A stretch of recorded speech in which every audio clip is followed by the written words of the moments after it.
Charleston 7 and 7 brings 7 local leaders together to discuss unity in Charleston.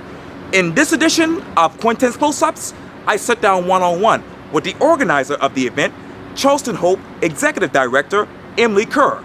And be sure to download the free Quintin's Close-Ups app in your Apple or Google Play stores. And listen to this interview later on iHeartRadio.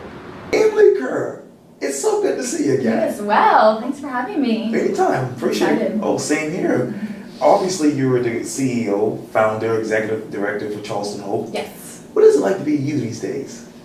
Very busy.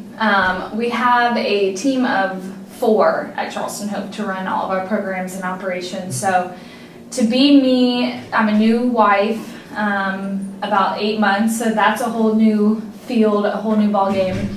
And then leading Charleston Hope, there's a lot of different hats that I never really would have expected that I would be wearing when I graduated college and stepped into this role.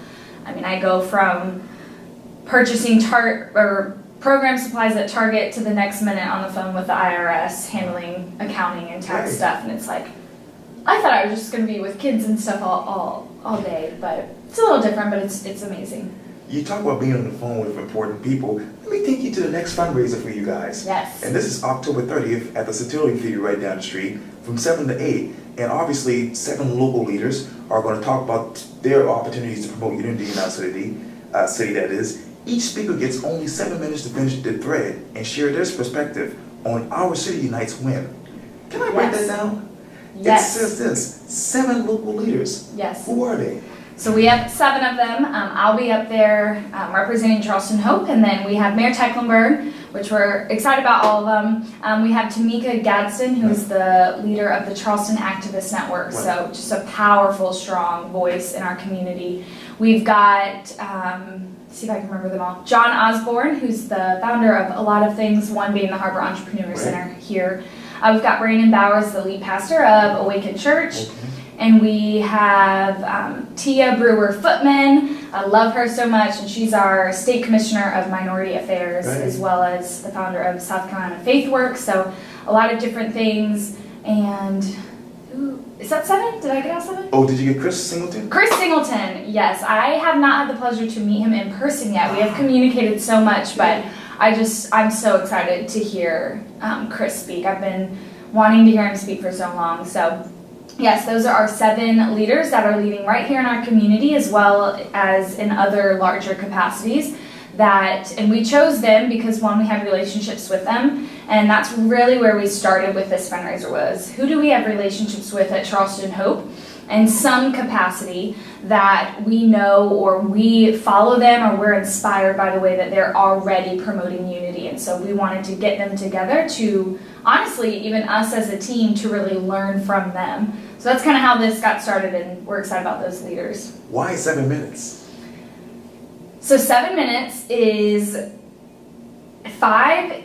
So 5 minutes you can get your point, like just nail down 1, maybe 2 points. 10 minutes you can get a couple in there. You can tell some stories. But 7 minutes you've really got to narrow down, and you've got to really choose really probably 1 point with 1 story and 1 really powerful way to bring it in. So there's no really, logical explanation for 7 minutes other than it's hard to prepare for, and that's what we wanted. We wanted our leaders and our speakers to really, really think about what am I going to say in only 7 minutes. And that just, it gives us time to hear from everyone, and the audience kind of just has a wide variety of perspectives, and so that's kind of where we chose.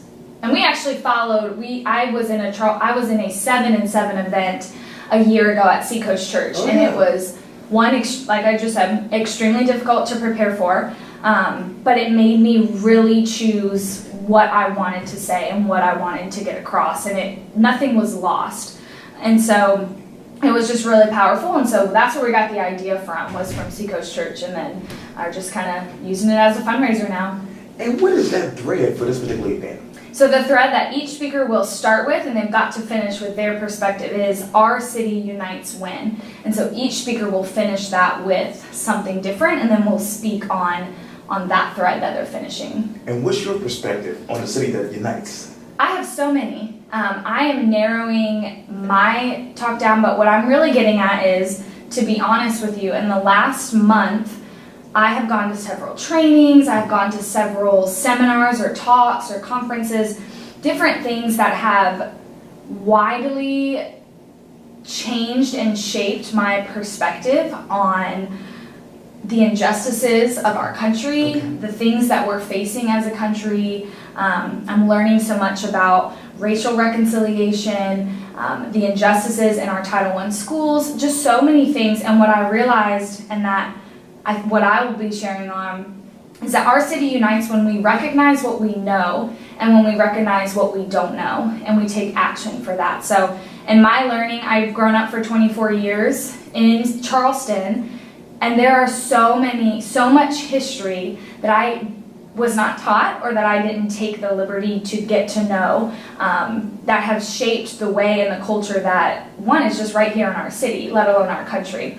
And so speaking on that, of when I recognize and I break down my own walls of saying, I don't know this, I don't know anything about this, I want to get to know it. So I'm going to sit with somebody different, or I'm going to sit with somebody that has a perspective that I don't have. And when we have those relationships, so all centering on relationships, when I begin to step out and build relationships outside of my in-group or my sphere of influence, unity is created because we're learning from each other, we're gaining perspectives from each other, ultimately to gain new perspectives, to love each other stronger, and to actually be in community and not just be around community, but be in it with those around us. And you talk about those Title I schools. Obviously, all ticket sales will benefit the programs in the local Title I schools. Yes. When you think of the Title I schools, where does your mind go right now? Well, when I think of Title I think of our incredible kids that are in there. And that really is part of this too, of that's my vision for them, because I know them, because I've stepped into the Title I schools, I've stepped into the Title I school world, and really the worlds that our kids are growing up in. And that's a part of this unity piece. And so when I see them, I see their future, I see their potential, I see their smiles and our schools and our incredible teachers that are going above and beyond. But then when I step outside of the school and I'm on Facebook or I'm seeing the internet, it's bashing Title I, talking about the kids that they'll never go anywhere, the teachers are too lazy, or they're not doing enough work to help the kids to get, and it's like, if you only knew, like if you just came to our school for a little bit and saw the beauty that is within the school, that, you know, but that's a part of unity. You've got to step into someone else's world. So that's what I see. I see beauty. Oh yeah, and obviously October 30th is going to be the event at the Still Theater downtown Charleston from 7 to 8. Yes. If I wanted to come, how can I do that? Yes, you can go to charleston7and7.com. The tickets are there. They're $15. We're going to be running specials all throughout the week. So yesterday was buy one, get one. This afternoon we're going to be, and probably a couple days on, we're going to be running $10 tickets. And we've got promotions where we're giving a lot for free for people who may not be able to afford $15 or don't have that in the budget. We still want you there. So if that also is an issue, you can reach out to us on the website and we will get you a ticket, because it's more important to us that you're there than anything. And so you can go to charleston7and7.com. You can look on Facebook at Charleston7and7 or on Charleston Hope's page, and all of the information to get your tickets through Eventbrite are there. So when I get there, what do you want me to take away from this event?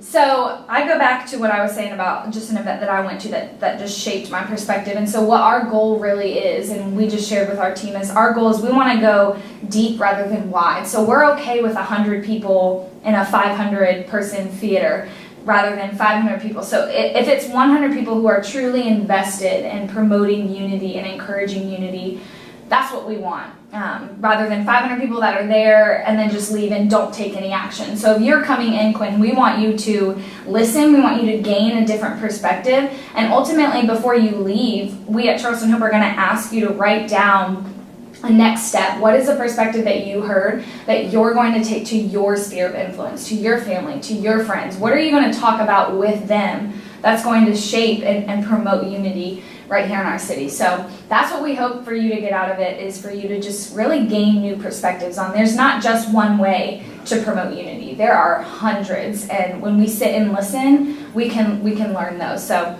and then take action. We want you to take action. We want you to get involved. We want you to take that card, put it on your mirror, remember it every single day, and go through it and promote that in your own sphere of influence. That is so great to hear. Yes. Well, Emily Kerr, thank you so much for your time. I really, really appreciate this. Me as well. Thank you so much. Anytime. Yes, ma'am. Thank Thank you. Yeah, that's great.